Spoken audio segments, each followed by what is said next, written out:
राधे राधे दोस्तों, स्वागत है आप सभी का आपके अपने YouTube चैनल हिंदू धर्म की कथाएं में। हमारे हिंदू धर्म में होली का बहुत अत्यधिक महत्व है। होली से एक दिन पहले होली का दहन किया जाता है, जिसे छोटी होली के नाम से भी जाना जाता है। हर साल फाल्गुन मास की पूर्णिमा के दिन होली का दहन किया जाता है, लेकिन इस बार पूर्णिमा की 2 तिथि रहने वाली हैं, तो लोगों में भ्रम की स्थिति बनी रहेगी कि कौन सा दिन शुभ है होलिका दहन के लिए। तो आइए जानते हैं होलिका दहन के लिए कौन सी तारीख और कौन सा मुहूर्त शुभ है। शुभ रहे। हिंदू धर्म में भद्रा के समय कोई भी शुभ कार्य नहीं किया जाता है, और भद्रा का अगर समय लग रहा होता है तो उस समय होलिका दहन भी नहीं किया जाता है। होलिका का दहन भद्रा रहित पूर्णिमा की रात में ही किया जाना चाहिए। होलिका दहन के लिए जो शुभ समय होता है वो प्रदोष काल का समय होता है। प्रदोष काल का समय वो समय होता है सूर्यास्त से 45 मिनट पहले और सूर्यास्त के 45 मिनट के बाद का जो समय होता है ये प्रदोष काल का समय होता है।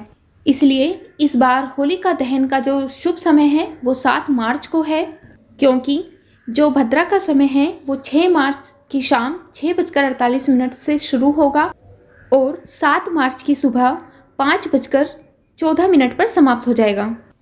इसलिए जो लोग भी सोचते हैं कि 6 मार्च को होलिका दहन करा जाना चाहिए, तो उनको भद्रा काल के समय को ध्यान में रखते हुए इस दिन होलिका दहन करने से बचना चाहिए।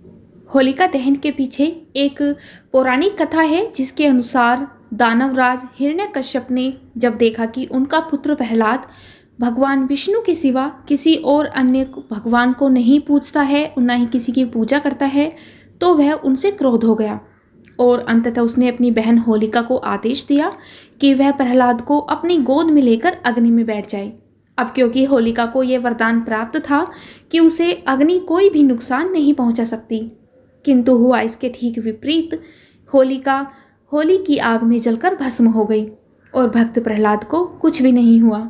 और इसी घटना की याद में इस दिन को होलिका दहन करने का विधान है। होली का पर्व यह भी संदेश देता है कि इसी प्रकार ईश्वर अपने अनन्य भक्तों की रक्षा के लिए सदा उपस्थित रहते हैं। होली की केवल यही नहीं बल्कि और भी कई कहानियाँ प्रचलित हैं, जैसे कि होली की एक कहानी कामदेव की भी है। पार्वती शिव से विवाह करना चाहती थी, लेकिन तपस्या में लीन शिव का ध्यान उनकी तरफ गया ही नहीं। ऐसे में प्यार के देवता कामदेव आगे आए और उन्होंने शिव पर पुष्प बाण चला दिए। तपस्या भंग होने से शिव को इतना गुस्सा आया कि उन्होंने अपनी तीसरी आंख खोल दी और उनकी क्रोध की अग्नि में कामदेव भस्म हो गए। कामदेव के भस्म हो जाने पर उनकी पत्नी रति रोने लगी और शिव से कामदेव को जीवित करने की गुहार लगाई। अगले दिन तक शिव का क्रोध शांत हो चुका था, तो उन्होंने कामदेव को पुनर्जीवित किया। कामदेव के भस्म होने के दिन होलिका जलाई जाती है और उनके जीवित होने की खुशी में रंगों का त्योहार मनाया जाता है। इसके अलावा होलिका दहन के बारे में श्री कृष्ण और पूतना की भी एक कहानी प्रचलित है, जिसमें पूतना श्री कृष्ण को उनकी बाल्यावस्था में उठाकर ले जाती हैं और उन्हें अपना दूध पिलाने के बहाने से उनको मारना चाहती थी, लेकिन श्री कृष्ण उनकी सच्चाई को समझ गए थे और उन्होंने दूध पान करते समय ही पूतना का वध कर दिया था।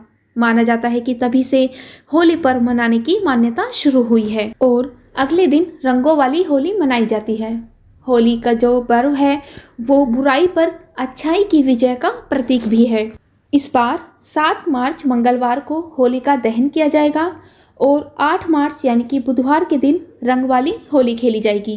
पूर्णिमा तिथि प्रारंभ होगी 6 मार्च सोमवार की शाम को 4:18 से और पूर्णिमा तिथि 7 मार्च मंगलवार की शाम 6:10 तक रहने वाली है। इस बार होलिका दहन का शुभ मुहूर्त 7 मार्च मंगलवार की शाम 6:29 से लेकर रात 8:52 तक रहने वाला है। और इस बार 7 मार्च मंगलवार को भद्रा का समय भी नहीं रहेगा, क्योंकि भद्रा काल का जो समय है वो सुबह को ही समाप्त हो जाएगा।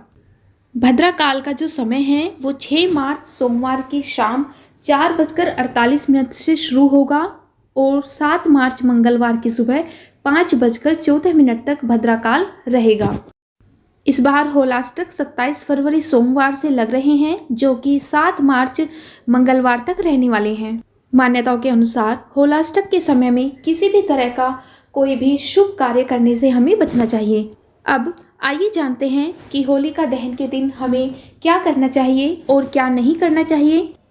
सबसे पहली बात जो आपको ध्यान में रखनी है वो ये है कि होलिका दहन के दिन किसी को भी धन उधार में ना दें, क्योंकि ऐसा माना जाता है कि होलिका दहन के दिन जो कोई किसी को धन उधार देता है वो उसके लिए बहुत ही ज़्यादा अशुभ संकेत होता है। होलिका दहन करते समय या फिर होलिका दहन की शाम को या रात को पूजा करते समय जो भी घर की कन्याएं होती हैं या फिर महिलाएं होती हैं उनको अपने बालों को खुला नहीं रखना चाहिए। उन्हें अपने बालों को बांधकर ही होलिका दहन की पूजा करनी चाहिए।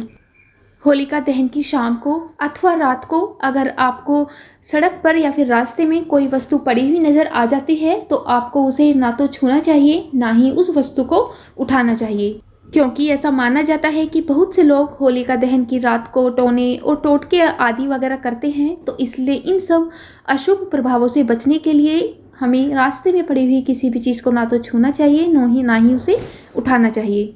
नवविवाहिता को होलिका दहन की अग्नि को जलते हुए नहीं देखना चाहिए, इसे बहुत ही अशुभ माना जाता है। कहते हैं कि अगर ऐसा होता है तो इससे दाम्पत्य जीवन में बहुत सारी परेशानियां आ सकती हैं। होलिका दहन के बाद एक काम आप अवश्य करें, उत्तर दिशा की ओर घी का दीपक अथवा तेल का दीपक आप अवश्य जलाएं। या तो घर के मुख्य द्वार पर आप उत्तर दिशा में दीपक करके रख सकते हैं या फिर आप अपने घर की छत पर भी दीपक को रख सकते हैं।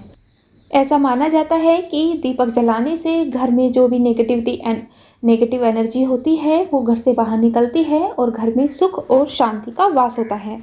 होलिका दहन की जो राख होती है उसका तिलक घर के प्रत्येक सदस्य को लगाएं। ऐसा माना जाता है कि अगर घर में कोई सदस्य बीमार है तो उसकी बीमारी में कमी आती है या फिर उसकी बीमारी दूर भी हो सकती है, तो ऐसा जरूर करना चाहिए। तिलक लगाने से शरीर की रोग प्रतिरोधक क्षमता मजबूत होती है।